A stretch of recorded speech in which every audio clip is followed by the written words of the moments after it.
Germany's streets have erupted in fury. Across cities, thousands of demonstrators rallied this weekend, unleashing a wave of protest against Chancellor Friedrich Merz's growing military support for Ukraine. From Munich to Hannover, protesters carried national flags and symbolic coffins, accusing Merz of warmongering and dragging Germany into a dangerous conflict. Some placards read, "Merz must go, no Taurus missiles, and stop NATO's madness." In Munich city center, hundreds marched in defiance, condemning Berlin's plan to send long-range Taurus missiles to Kyiv and warning against deploying German troops near Russia's doorstep. I find the Taurus missile system to be very dangerous, starting from its basic concept. Its delivery is like a boomerang. What you send out eventually comes back to you. In other words, if a German missile hits Russian territory, it shouldn't come as a surprise when Putin interprets that as an act of war and responds accordingly, targeting the Germans who supplied such weapons. Therefore, I say no to Merz, no to his warmongering, and a clear no to the Taurus missile system. We are against long-range missiles. We are against supplying weapons to Ukraine because we stand in solidarity with Russia. So the fact that Germany wants to get involved in the war in Ukraine is something we don't like at all, and we are absolutely opposed to this. No, German soldiers should be withdrawn again. They should definitely not be sent there. Tensions were palpable. Protesters and counter-protesters clashed verbally, forcing police deployment in large numbers to prevent escalation. One striking display, a coffin labeled "Germany's Future," captured fears of a nation sleepwalking into war.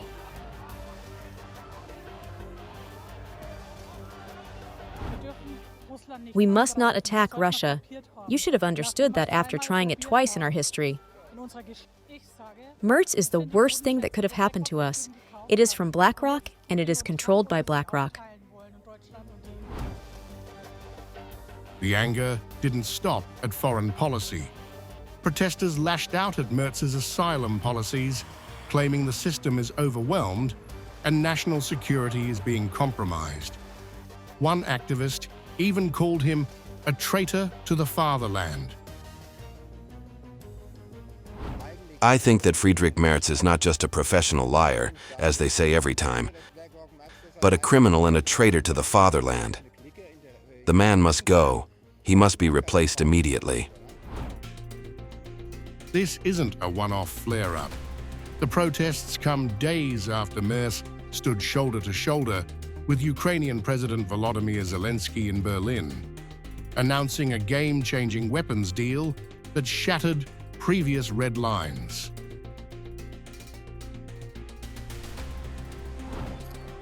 Under the new agreement, Germany will fund long-range missiles with no range restrictions, effectively giving Ukraine the green light to strike targets deep inside Russian territory. Berlin will also co-finance satellite-based battlefield communication systems. We will continue our military support and even increase it so that Ukraine can continue to defend itself against this Russian aggression, now and in the future. And I want to stress something new in this context. We are financing a considerable part of the Starlink coverage of the country.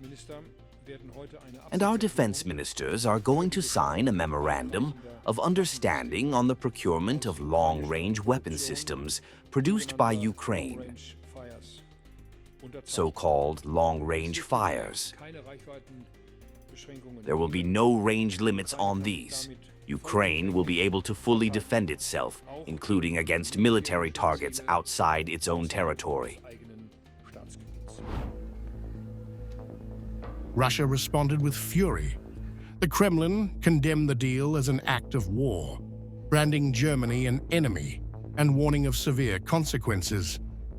Russia officials even accused Berlin of resurrecting its darkest militaristic instincts. Germany is sliding down the same slope it has already slid down a couple of times in the last century, down towards its collapse. I hope that the responsible politicians in that country will finally come to the right conclusion and stop this madness.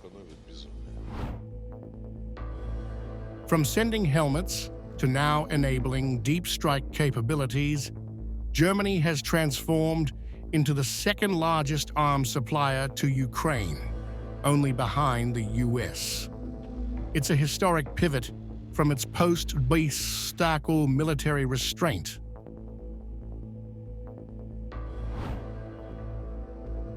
But at home, that shift is triggering a deepening political and social fracture. Citizens are protesting not just the war, but what they call the hollowing out of social programs to bankroll defense budgets. Even within Merz's own CDU party, the cracks are visible, signaling elite discomfort with his aggressive pivot. With protests swelling and opposition hardening, Merz's war gamble risks backfiring at home in Europe and on the global stage.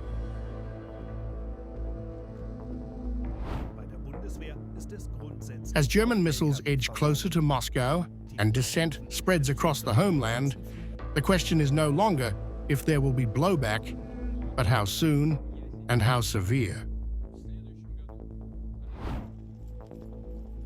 Germany, once a cautionary voice, now finds itself staring down the barrel of its own foreign policy.